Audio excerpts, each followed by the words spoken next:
కొడాలి నానికి ఈసారి ఛాన్స్ లేనట్టేనా? జగన్ వేరే వారికి అవకాశం ఇవ్వాలనుకుంటున్నారా? అందుకే కొడాలి నాని పార్టీ కార్యక్రమాలకు కూడా హాజరు కావట్లేదా? 2029 ఎన్నికల్లో కొడాలి నాని పోటీ చేస్తారా లేదా అనేది హాట్ టాపిక్గా మారింది.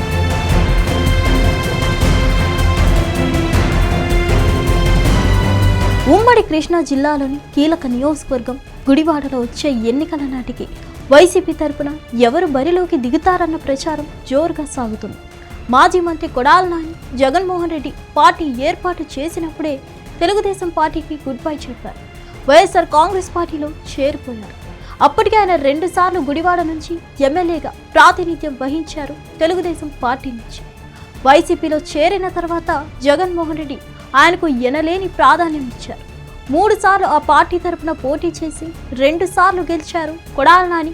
మొన్నటి ఎన్నికల్లో ఓడిపోయారు. అదే సమయంలో ఆయన ఆరోగ్య పరిస్థితి సైతం దిగజారింది. దీంతో 2029 ఎన్నికల్లో కొడాలి నాని పోటీ చేస్తారా లేదా అనేది హాట్ టాపిక్ అవుతుంది. అయితే వైఎస్ఆర్ కాంగ్రెస్ పార్టీ ఆయన విషయంలో వేరే ఆలోచనతో ఉన్నట్లు ప్రచారం నడుస్తుంది.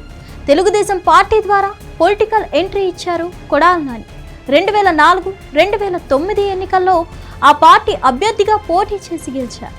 ఆ 2 ఎన్నికల్లోనూ తెలుగుదేశం పార్టీ అధికారంలోకి రాలేదు.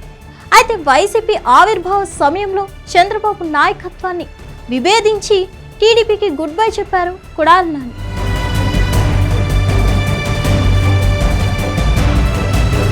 వైసీపీలో చేరిన నాటి నుంచి చంద్రబాబుతో పాటు లోకేష్ పై వ్యక్తిగత దాడి చేస్తూ వచ్చారు. అయితే మొన్నటి ఎన్నికల్లో దారుణంగా ఓడిపోయింది వైఎస్ఆర్ కాంగ్రెస్ పార్టీ. కొద్ది కాలానికి ఆయన యాక్టివ్ అవుతారన్న తరుణంలో అనారోగ్యం వెంటాడింది. గత ఏడాదిగా ఆయన హైదరాబాద్కు మాత్రమే పరిమితమయ్యారు. గుడివాడలో సైతం పెద్దగా కనిపించడం లేదు. ఈ ఏడాది సంక్రాంతి వేడుకలకు సైతం దూరంగా ఉండడంతో ఇక కొడాలి నాని గుడివాడ వైపు చూసే అవకాశం లేదని ప్రచారం నడుస్తోంది. ప్రస్తుతం గుడివాడ నియోజకవర్గంలో వైఎస్ఆర్ కాంగ్రెస్ పార్టీ కార్యకలాపాలు జరగడం లేదు. పార్టీ కార్యక్రమాలు నిర్వహించిన నాయకుడు లేరు. ఇటువంటి తరుణంలో వైఎస్ఆర్ కాంగ్రెస్ హైకమాండ్ అక్కడ నాయకత్వం మార్పుపై సీరియస్గా దృష్టి పెట్టినట్లు ప్రచారం నడుస్తోంది. కొడాలి నాని స్థానంలో ఒక ప్రముఖ తెలుగు చిత్ర నిర్మాతను తెరపైకి తెచ్చే యోచనలో ఉన్నారట. అంగబలంతో పాటు ఆర్థిక బలం, ఆపై కమ్మ సామాజిక వర్గం కావడంతో జగన్మోహన్ రెడ్డి గ్రీన్ సిగ్నల్ ఇచ్చినట్లు తెలుస్తోంది. త్వరలో గుడివాడ వైసీపీ ఇన్ఛార్జ్గా ఆయన పేరు ప్రకటిస్తారని ప్రచారం నడుస్తోంది. దీంతో గుడివాడ నియోజకవర్గ వ్యవహారం వైసీపీ నేతల మధ్య పెద్ద చర్చనీయాంశంగా మారింది. అయితే గత ఎన్నికల్లోనే కొడాలి నాని కీలక ప్రకటన చేశారు. వచ్చే ఎన్నికల్లో తను పోటీ చేయనని చెప్పారు. అయితే తన సోదరి కుమారుని రాజకీయ వారసుడిగా ప్రకటించారు. కానీ జగన్మోహన్ రెడ్డి ఆలోచన వేరేలా ఉంది. కొడాలి నానిని గుడివాడ నుంచి తప్పించి పార్టీలో కీలక బాధ్యతలు కట్టబెట్టేందుకు నిర్ణయం తీసుకున్నట్లు తెలుస్తుంది. 2029లో పార్టీ అధికారంలోకి వస్తే రాజ్యసభ కానీ ఎమ్మెల్సీ పదవి కానీ ఆయనకు కేటాయిస్తారని వైసీపీ వర్గాల ప్రచారం జరుగుతుంది. అయితే ఇది ఇప్పుడే కాదని 2029 ఎన్నికల ఫలితాలపై ఆధారపడి ఉంటుందని అంటున్నారు.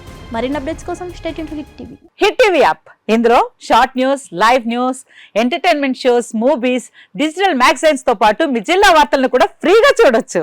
ఇంకెందుకు ఆలస్యం, వెంటనే హిట్ టీవీ యాప్ ని డౌన్లోడ్ చేసుకుని ఫ్రీగా ఎంటర్టైన్మెంట్ పొందండి. Hit TV app. Hit TV app. Please download hit TV app. Hit TV app ని ఫ్రీగా డౌన్లోడ్ చేసుకుని ఎంజాయ్ చేయండి. మీకు నచ్చిన ఎంటర్టైన్మెంట్ కోసం హిట్ టీవీ యాప్ ని ఫ్రీగా డౌన్లోడ్ చేసుకుని ఎంజాయ్ చేయండి. హిట్ టీవీ యాప్ ని డౌన్లోడ్ చేసుకుని ఆస్వాదించండి, ఆశీర్వదించండి. ఇంతమంది సెలబ్రిటీలు హిట్ టీవీ యాప్ ని డౌన్లోడ్ చేసుకోండి అని చెప్తున్నారంటే ఎంత మంచి యాప్ ఆలోచించండి.